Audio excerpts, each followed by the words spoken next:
بنو وزیر سب ډیویژن کې د سپورټس محکمې لخوا د لوبو د میلې یوه بله برخه یعنی ایسور غر احمدزی وزیر په مقام د کرکټ ټورنمنټ هم د ماسټر بیزن خیل کلب په ګټې سره سرته ورسېدو. د ټورنمنټ کې د وزیر سب ډیویژن د بیلابیلو سیمو نه 10 پورې ټیمونو برخه اخیستې وه چې د فاینل لوبه د ماسټر بیزن خیل او ایسور غر کلب ترمنځ وشوه. ایسور غر په ټاکلو 8 اوورونو کې د 8 لوبغاړو په سوځېدو سره 29 نمبر جوړې کړي چې په جواب کې بیزن خیل کلب په 9 اوورونو کې د 9 لوبغاړو په سوځېدو ټاکلي هدف ترسره کړو او په 13 ټیمونو مشتمل د کرکټ ټورنمنټ فاینل یې په خپل نوم کو. په دې موقع لوبغاړو د ډېرې خوشحالۍ څرګندونه وکړه او دغه ډول د لوبو میلې او د کرکټ ټورنمنټونه یې د لوبغاړو او د سیمې د پرمختګ دپاره ګټور وبلل او ویل چې دغه ډول ټورنمنټونو سره نه یوازې په سیمه کې مینه او امن خورېدلی شي بلکې لوبغاړو ته د مخکې تلو موقع هم په لاس ورتلی شي.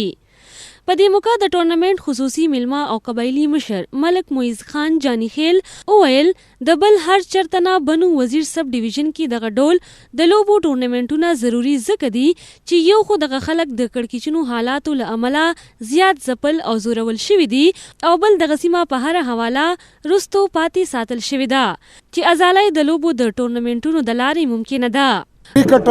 چې کیم دا قومي کھیل دی او بل په د علاقه کې چې په کوم علاقه کې کھیل کیږي په کوم علاقه کې د خلک جمع کیږي او دا نوجوانان د ژڼې د ماشومان نو دغه سره امن امان هم کیږي درېمي خلک مینا محبت هر درېمي بل چې په کوم قوم کې دا کلینا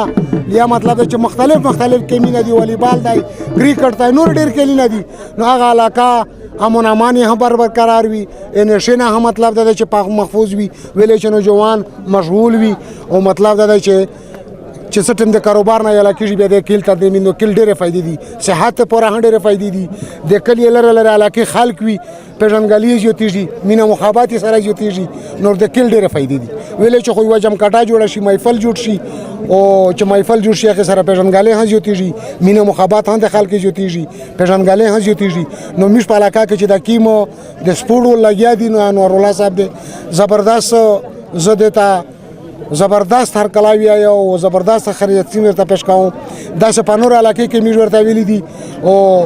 د لګیا دي چې را داسې مطلب دا چې دا مزای کوم دی داسې کا په وت مزای کوم کې ورشي داسې کا په بل ځکه کې ورشي دا ځکه نه تاسو ور غلایا اصلي خبره دادو چې په دغه ځکه کې په علاقه کې کرکټ میدان یا مطلب د کېل سټیډیم دا ډېر ضروری دی ویلې چې وړ کې د جمع کونه او د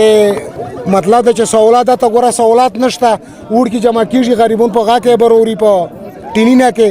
او په جری کینینه کې بروري نو کاده ته د کېل میدانونه جوړ شي و دا وړ کې و دا مشمون نو دا سوره ښه خبره وي.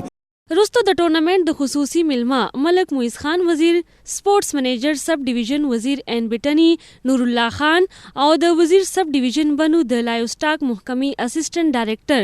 ډاکټر مسعود رحمان پلاسونو د ګټونکو او بیلونکو دواړو ټیمونو لوبغاړو ته ټرافیانې او نقد انعامونه هم ورکړل شول. په دې موقع د ځوانانو سره یو شمیر مشران هم د ټورنمنټ نه د خوند او ژوند اخیستو دپاره راغلي وو.